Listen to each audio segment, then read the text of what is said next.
খুবই অস্বাস্থ্যকর বায়ুর মান নিয়ে ছুটির দিন শুক্রবার বায়ু দূষণের তালিকায় ঢাকা রয়েছে দ্বিতীয় অবস্থানে। শীর্ষে রয়েছে ভারতের রাজধানী নয়াদিল্লি।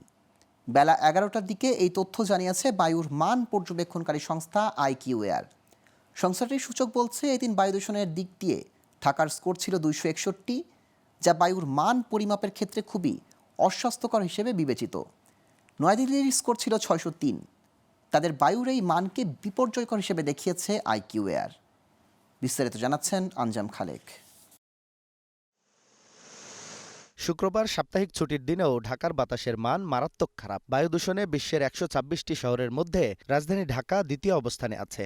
আইকিউএআর মানসূচকে ঢাকার বায়ুর মান ছিল 261। বায়ুর এই মানকে খুব অস্বাস্থ্যকর হিসেবে বিবেচনা করা হয়। বৃহস্পতিবারও প্রায় একই সময় ঢাকার স্কোর ছিল 235।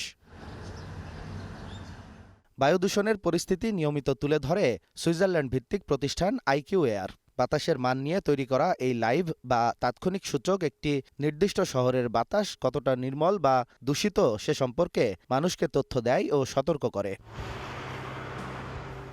ঢাকার বায়ুর যে মান তা যে কোনো মানুষের জন্যই ক্ষতিকর। ঢাকা ও আশপাশের যে 3 স্থানে দূষণ বেশি এর মধ্যে আছে ইস্টার্ন হাউজিং 2, পশ্চিম নাখালপাড়া রোড ও গুলশান 2 এর রব ভবন।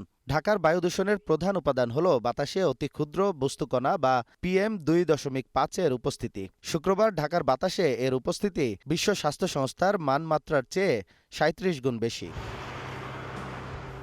বায়ু দূষণের এই অবস্থা থেকে রক্ষা পেতে আইকিউএআর এর পরামর্শ, ঘরের বাইরে গেলে অবশ্যই মাস্ক পরতে হবে। খোলা স্থানে ব্যায়াম করা যাবে না। আরও একটি পরামর্শ, ঘরের জানালা বন্ধ রাখতে হবে।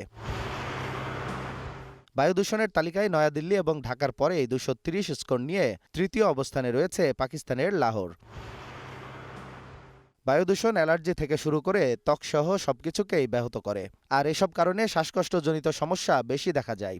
এছাড়া কাশি, সর্দি, গলা ব্যথা, হৃদরোগ, ফুসফুসের রোগ, ক্যান্সার সহ গুরুতর স্বাস্থ্য সমস্যারও কারণ হতে পারে বায়ু দূষণ।